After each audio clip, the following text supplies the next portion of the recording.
In this video, I'm going to show you how to add revenue into your appraisal or feasibility. So the first thing I'm going to highlight is the fact that we can add 3 different types of revenue: residential, commercial, and income. Income can be anything, by the way, from rental income during the development phase to the sale of a freehold, or maybe the sale of additional revenue sources such as parking spaces or upsells. Basically, anything that isn't the sale of a unit can be factored in with that income group. So the first thing I'm going to do for this appraisal is I'm going to add our open market 2 beds. So what I'm going to do is I'm going to create a residential group. I'm just going to call this open market residential. And now what I'm going to do is I'm going to add our open market 2-bedroom apartments. So we've got 10 of these. I'll actually just clearly mark them as OM for open market. I'm going to make an assumption of £800 per unit, 800 square feet per unit, and a value of 800,000 per unit. I can add them in like this.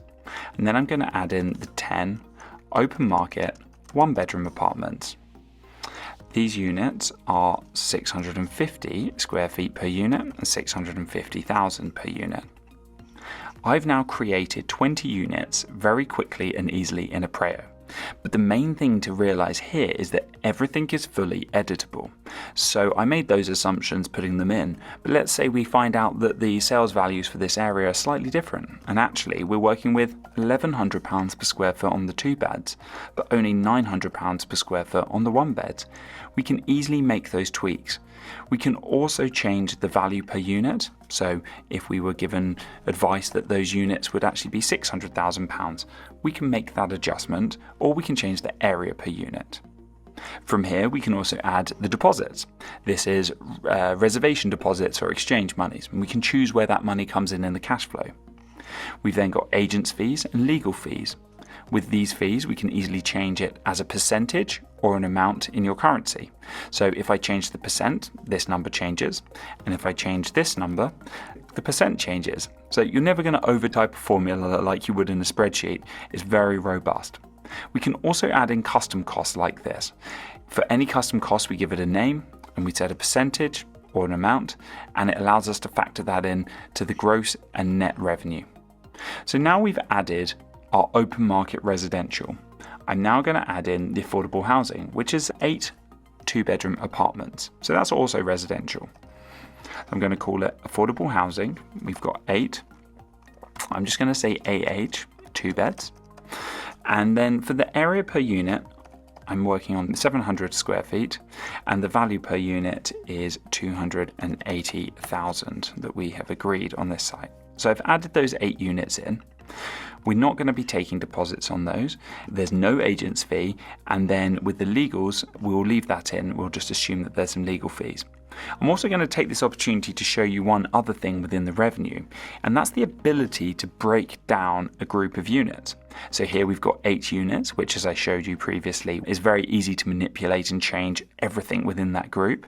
But sometimes you want to go into that detail where maybe each unit is slightly different. We can break that down and we can easily tweak the areas on a unit by unit basis, or we can tweak the values on a unit by unit basis, or we can tweak the value per square foot or per square meter on a unit by unit basis.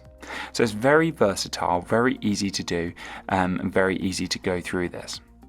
Now I'm just going to show you the other types of revenue that we can factor in. I'm going to add the sale of a freehold first of all. So here, I'm going to call this unit type sale of freehold. I'm going to add the income. Let's just say this is £120,000 that we're getting. We can add that in. I may also want to add something else in. So let's just say we had 5 parking spaces. We can factor those in. Let's say they're £10,000 each. We've now factored those in, but this group will no longer be just the sale of the freehold. We'll call it other income. Now finally, I'm going to show you how to add commercial into the feasibility. We press add commercial.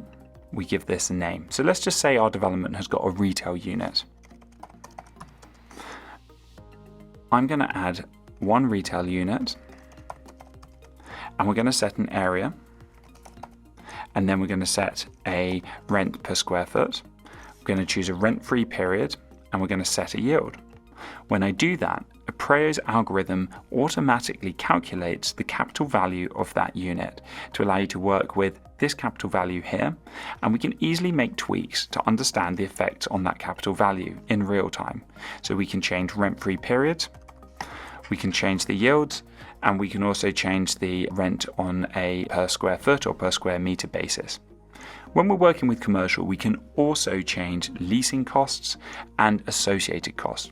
So leasing costs are calculated on the first year's annual rent, so 10% of the annual rent, as an example here for the agents, and for the legals, same idea.